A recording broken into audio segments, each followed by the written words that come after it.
जुनून, जुनून, जुनून, जुनून।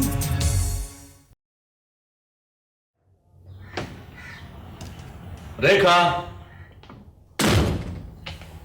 अरे आज बड़ी देर कर दी आने में। मुझे साइट पर दोबारा जाना पड़ गया था। क्यों? वो मनमोहन धनराज है ना, वो बेहोश होकर गिर पड़े। फिर? नहीं, ऐसी कोई घबराने वाली बात नहीं है, धूप लग गई थी उन्हें। वैसे उनकी उम्र भी तो नहीं है साइट पर काम करने की। सो मैंने सोचा कि उन्हें दफ्तर के काम में लगा देंगे। अरे मैं तुमसे ये पूछना तो भूल ही गया, तुम कहाँ गई थी? तुम्हें मेरी चिट नहीं मिली क्या? चिट मिली थी, मैंने अधिकारी साहब के दफ्तर में फोन भी किया था, लेकिन वो भी नहीं था वहां। वो मेरे साथ थे। लेकिन तुम लोग गए कहाँ थे? वो क्या हुआ कि आज के अखबार में अधिकारी साहब ने एक इश्तेहार पढ़ा था जिसमें ये छपा था कि मेरे पापा की राजनगर वाली जमीनें खरीदने में कोई मोटी आसामी इंटरेस्टेड है, और अगर ये इश्तेहार मैं पढ़ूं तो मर्मेड होटल में ठहरे कोई मिस्टर गोकुल भंडारी से जाकर मिलूं। अब ये इश्तेहार पढ़ते ही अधिकारी साहब ने दफ्तर फोन किया। तुम तो थे नहीं वहां, तो मुझे जाना पड़ा। अच्छा, तो तुम मिस्टर भंडारी से मिलने गई थी? मिले? हाँ, बुजुर्ग से हैं, पापा को अच्छी तरह जानते थे। वो तो आज ही सारी बात तय करना चाहते थे। अच्छा, लेकिन मैंने ज्यादा दिलचस्पी नहीं दिखाई। अरे क्यों? तुम्हारे बगैर कैसा फैसला करते? बहुत अच्छी कीमत ऑफर कर रहा है। वहां तक तो बात पहुंची ही नहीं। बहरहाल वो कल 11 बजे अधिकारी साहब के साथ दफ्तर आ रहे हैं। ये भगवान भी हमारे साथ अजीब खेल खेलता है। कभी कभी सारे दरवाजे बंद कर देता है और कभी कोई ऐसा दरवाजा खोल देता है जिसके बारे में हमने सोचा भी नहीं होता। तो मालूम है आज पेस्टन जी का आदमी क्या कह रहा था? क्या? कि सारे फंड्स खत्म हो चुके हैं और अगर 1 महीने में हमने रुपयों का बंदोबस्त ना किया तो कंस्ट्रक्शन का काम बंद करना पड़ेगा। तुम्हें मालूम नहीं है आज सारा दिन मैं कितना परेशान रहा, लेकिन अब देख लो, भगवान ने ये मिस्टर भंडारी को पता नहीं कहां से उम्मीद की किरण बनाकर भेज दिया। मालूम है, जब उन्होंने पापा की बात छेड़ी तो मुझे बचपन का एक एक दिन याद आ गया। जी चाहा कि राजनगर वापस जाकर उन सब यादों को समेट कर ले आऊं। तुम मुझे राजनगर एक बार वापस ले चलो, सिर्फ एक बार। नहीं रेखा, अब मैं वहां कभी नहीं जाऊंगा, कभी नहीं। मुझे उस इलाके से ही नफरत हो गई है जिसने मुझसे मेरे बाबा और मेरी मां को छीन लिया। अब मेरा वहां कुछ नहीं बचा, कुछ भी नहीं। शायद तुम्हें मालूम नहीं, जब मैं अपनी जान बचाते हुए जंगलों से बेतहाशा भाग रहा था, उस वक्त मुझे एक जोरदार धमाका सुनाई पड़ा। मैंने पीछे मुड़कर देखा तो उन जालिमों ने गोले से हमारे महल को ही उड़ा दिया था। अब मेरा वहां बचा ही क्या है जिसके लिए मैं वहां जाऊं? हाँ, तुम वहां जाना चाहोगी तो मैं तुम्हारे जाने का बंदोबस्त करवा दूंगा। नहीं, अब मैं भी वहां नहीं जाऊंगी। उन खंडरों को देखकर मैं क्या करूंगी? उन्होंने मेरा घर भी तो जला दिया था। खैर छोड़ो, हम कब तक बीते हुए कल पर माता मनाते रहेंगे? उन्होंने कितने बजे आने के लिए कहा था? 11 बजे। अधिकारी साहब ने भंडारी से तुम्हारी जमीनों के बारे में भी बात की है। चलो देखते हैं कल क्या होता है।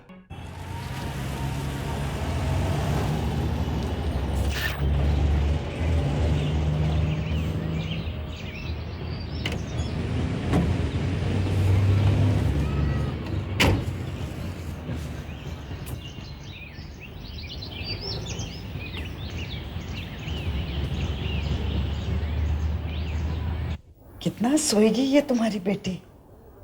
भाई माँ भी यही कहती थी। दिन में बस 1 आध घंटे ही मैं जागता था, बाकी वक्त सोया रहता था। फिर तो इस बेचारी का कोई कसूर नहीं।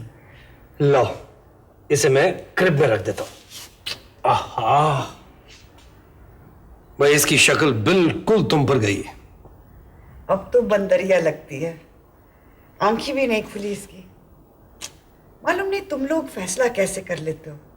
लाला जी कह रहे थे कि ये बिल्कुल तुम्हारी मां पर गई है और तुम कहते हो मुझ पर।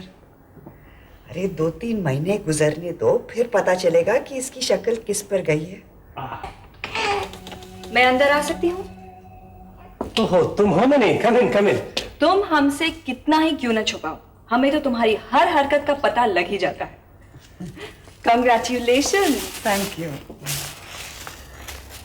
मैं पता चलते ही आ जाती, लेकिन वहां तो मरने को भी फुर्सत नहीं। आज सब काम छोड़कर आई हूं। आहा, तो ये है हमारी नन्ही सी प्यारी सी शहजादी। हेलो, देखो कैसी सोई है, सो स्वीट। आओ बैठो। अग्रवाल साहब कैसे हैं?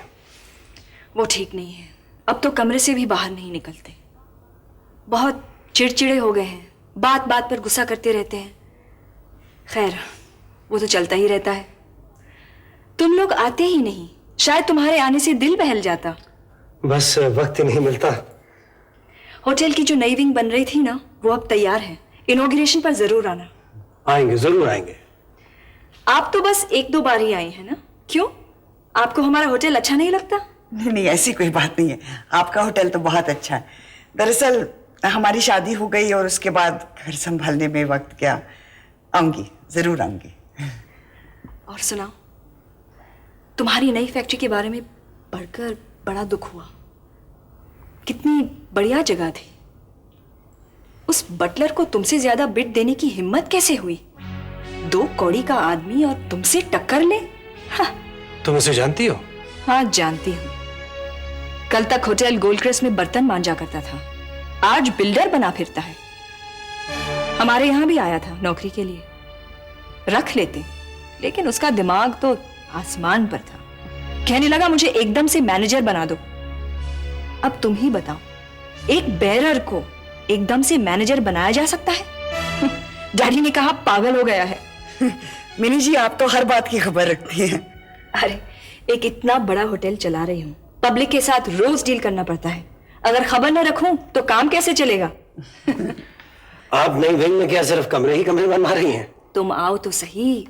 एक ऐसा नया रेस्टोरेंट बनाया है कि तुम देखते रह जाओगे। उसकी कंस्ट्रक्शन के लिए भी सुमेर राजवंश ने टेंडर दिया था, मैंने उसे रिजेक्ट कर दिया। इस बंबई में और कोई नहीं रहा उस बटलर के सिवा। मैं तो हैरान हूं आदित्य, तुमने उससे हार कैसे मान ली? अब देख लेना, पर निकल आएंगे उसके। रहने दो। अच्छा ये बताओ, तुम्हारा होटल कैसा चल रहा है? आओ तो मालूम पड़ेगा कि इस लड़की में कितना दम है। आखिर मैं तुम्हारी दोस्त हूं। We both are workaholics. अगर मुझे पहले मालूम होता कि तुम बाप बनने वाले हो, तो मैं एक ऐसा इंतजाम करती कि तुम देखते रह जाते। एक पूरे स्वीट को मैटरनिटी होम में बदल देती। Thank you for the thought. मैं तुम इतनी दूर से मुबारकबाद देने आई, ये क्या कुछ कम है?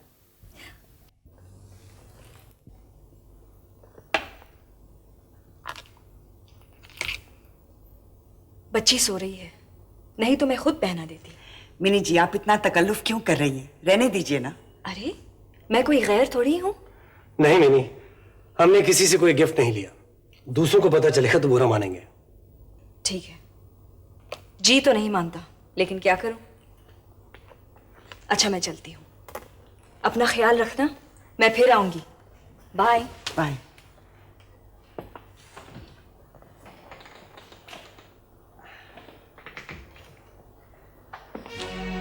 भाई, तुम्हारी ये दोस्त मुझे बिल्कुल अच्छी नहीं लगी। ये हमारी दोस्त नहीं, ये किसी गलत फहमी में मत रहना। ये शादी क्यों नहीं करती? अब मुझे क्या मालूम।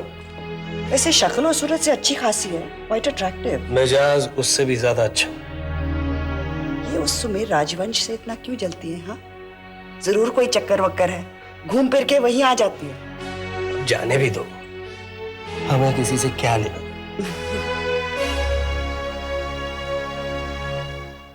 भंडारी साहब, ये मामला तो आप ही को तय करना होगा।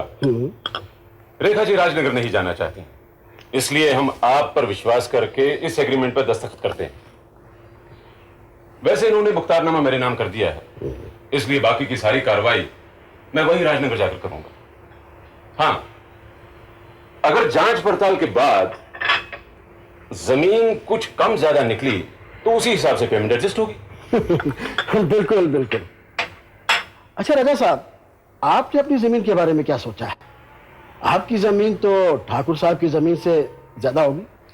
मैं कुछ कह नहीं सकता, पता नहीं उस वक्त की सरकार क्या कुछ छोड़ गई है और क्या कुछ ले गई। वो सब मैं मालूम कर लूंगा। आप इस कागज पर दस्तखत कर दीजिए ताकि माल के दफ्तर में जाकर तफसील हासिल कर सकूं। दस्तखत करने में कोई हर्ज नहीं है सुमेर। ये सिर्फ डिटेल्स हासिल करने का मुख्तारनामा है।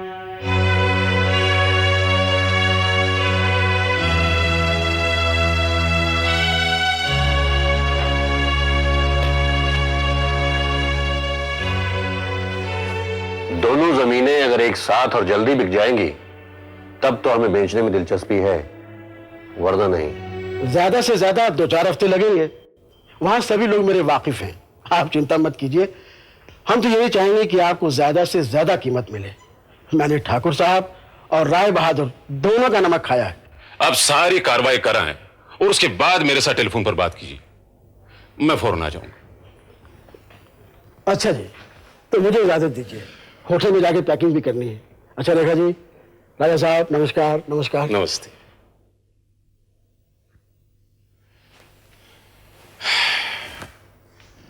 अगर वो सारी रकम जो हमने कोट की है ना भी मिले तो भी तुम्हारे हाथ इतनी रकम लगेगी कि तुम्हारे सारे मसले हल हो जाएंगे। लेकिन मुझे तो उस कर्जे की चिंता है जो हमने जमीन खरीदने के लिए लिया है। रेखा जी, आप बिल्कुल चिंता न कीजिए। जिसने भी वो रुपया दिया है सूद कमाने के लिए ही दिया है, और इसीलिए म्याद भी इतनी लंबी रखी हुई है। अब अगर हम कर्जा ही उतारने लगे तो बाकी काम का क्या होगा?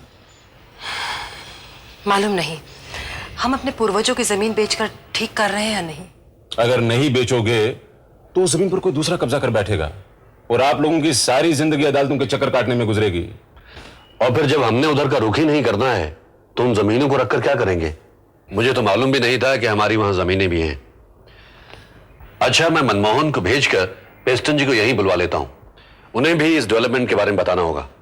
अरे हाँ, तुमने मुझे आदित्य धनराज के उस चाचा से मिलवाया नहीं? कैसा चल रहा है? अभी मिलवाता हूं। मैं उन्हें भेजती हूँ। बहुत ही नेक आदमी है। पता नहीं लोगों ने आपके दिमाग में उसके खिलाफ गलत फहमी कैसे डाल दी।